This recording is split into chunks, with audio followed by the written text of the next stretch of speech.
नाज़रीन, पनवाकिल में सेप्को labour union के सॾ ते तंज़ीम साज़ी के हवाले से गॾिजाणी थी गुज़री, जंहिंमें घोटकी, सकर, खैरपुर, शिकारपुर समेत मुख़्तलिफ़ ज़िलनि खां सभई उहिदेदारनि ऐं वर्करनि शिरकत कई।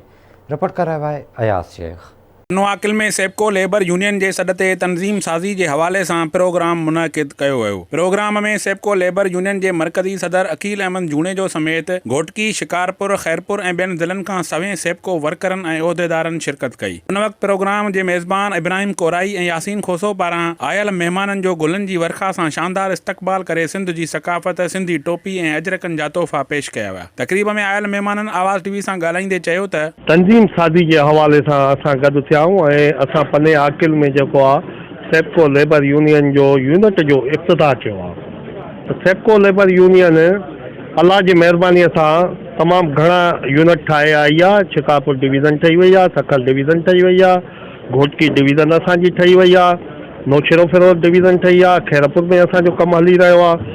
हाँ इन प्लेटफॉर्म से जो असां मज़दूरनि जी ख़िदमत कंदासीं। बोरियत सुबह खां वठी शाम ताईं, शाम खां वठी राति ताईं, राति खां वठी सुबुह ताईं बोरियो करे थो, पूरे पाकिस्तान खे रोशन करे थो।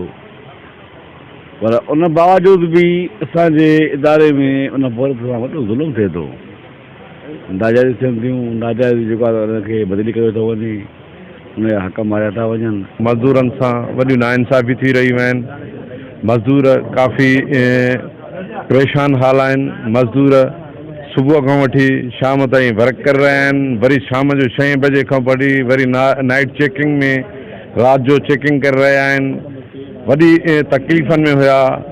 इन खे ॾिसंदे अकील अहमद जूणे जे साहब हिन जे हक़नि जे लाइ जाखोड़ कई ऐं ही प्लेटफॉर्म सेप्को लेबर यूनियन जो साम्हूं आंदो। मज़दूरनि खे पंहिंजा हक़ूक़ नथा मिलनि। असांजे साम्हूं काफ़ी शयूं असांजे साम्हूं पयूं आहिनि।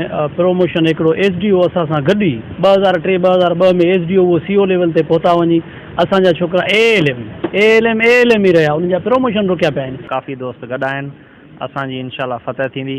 सेप्को लेबर यूनियन असांजी सिंध में कामयाबी हासिल कंदी ऐं इंशाल्लाह ताला असां रेफरेंडम वॾे धमाके सां खटींदासीं। तक़रीब दौरान पनवाकिल के 15 खां वधीक सेप्को मुलाज़िमन रमज़ान मलिक, मोहब्बत अली शाह, जब्बार कलोड़ो, सईद कोराई, जान मोहम्मद कलवड़, अब्बास चन्ना, इरशद इंडड़, इख्तियार समेजो, सलीम कोराई, असद चाचड़ ऐं ॿियनि हाइड्रो यूनियन के अलविदा करे सेप्को लेबर यूनियन में शमूलियत अख्तियार कई। आख़िर में पनवाकिल सब डिवीज़न लाइ उहिदेदार पिणु चूंडिया विया। कैमरामैन टीम सां गॾु अयाज़ शेख, आवाज़ TV न्यूज़, पनवाकिल।